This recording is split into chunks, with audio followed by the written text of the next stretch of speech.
Anganwadi workers मानकर दरमा बढ़िया उपरे चर्चा है। मु भावुची बहुत जल्दी ओडिशा को सारा भारत वर्ष में महिला शिशु विकास ये चिंतन शिविर बहुत काम आसब। नमस्कार दर्शक बंधु, मु दिव्य सारा ओडिशार अंगनवाड़ी कर्मी मानक पई एक खुशीर खबर नहीं आसी। खुशी खबरटी हेउची जे वर्तमान राज्य में बढ़िया जाउची अंगनवाड़ी कर्मी मानकर दरमा। तेबे आसंतु सबकिछि डिटेल्स ए वीडियो माध्यम जानिनेबा जे केते कोन अंगनवाड़ी कर्मी माने दरमा पाउथिले एवं वृद्धि हेले केते टंका अधिका दरमा पाइबे।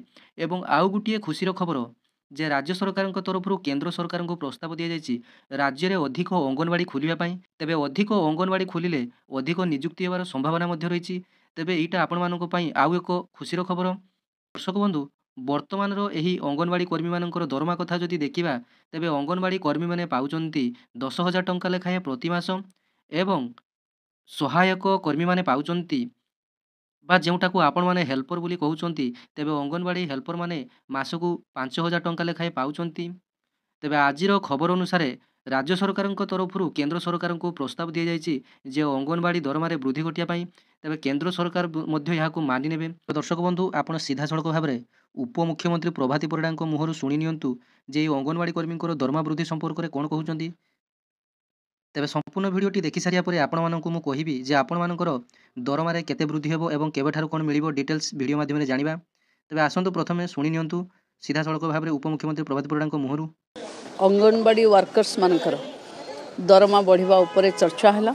मु भावुची बहुत जल्दी ओडिशा को सारा भारत वर्ष में महिला शिशु विकास ये चिंतन शिविर बहुत काम आसब। ओडिशा टूरिज्म गोटे नुआ अध्याय आरंभ हम।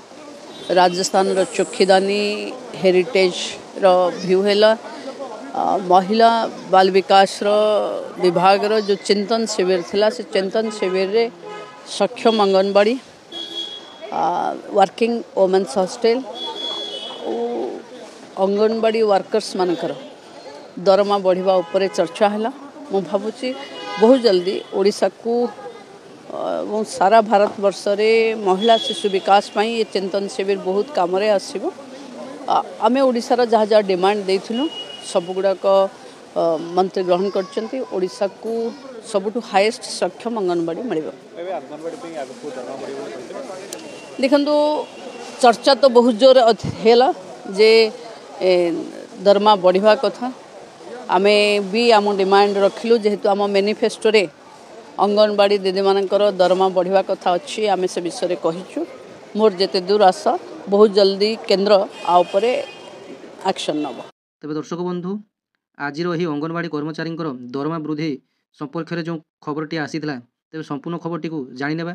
देखंतु वर्तमान आम राज्य में 74,000 रु अधिक अंगनवाड़ी केन्द्र रही। तेबे 140,000 कर्मचारी अंगनवाड़ी कर्मचारी उपकृत हेबे। देखंतु 1,40,000 वर्तमान अंगनवाड़ी दीदी आम राज्य में काम करुचंती।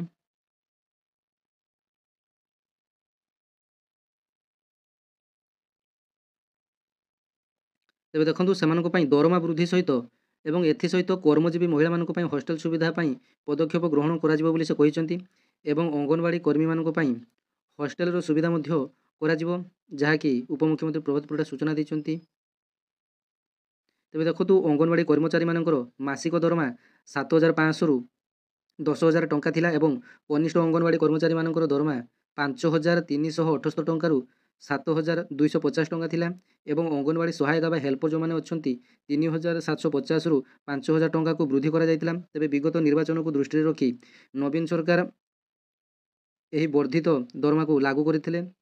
तेबे वर्तमान जदि आपण मानकर नुआ दरमा भाव में लागू हेबो तेबे अंगनवाड़ी कर्मी माने पाइबे 14,000 किंबा 15,000 टंका लेखाए जहाँ कि केन्द्र गाइडलाइन आनसिबो। तेबे आशा करिबा जे 14,000 टंका लेखाए पाइबे। एवं जो हेल्पर रहिले अंगनवाड़ी हेल्पर से माने प्रायतः 8,000 किंबा 10,000 टंका पाई पारंती। तेबे परवर्ती किछि अपडेट आसिले यही वर्धित दरमा को नहीं तेबे आउ गोटे वीडियो माध्यम आपण मानकु अपडेट देबी। तेबे आज जहाँ किछि अपडेट थिला आपण मानकु मु देई सारिछि। तेबे धन्यवाद, आज विदाय नउछि।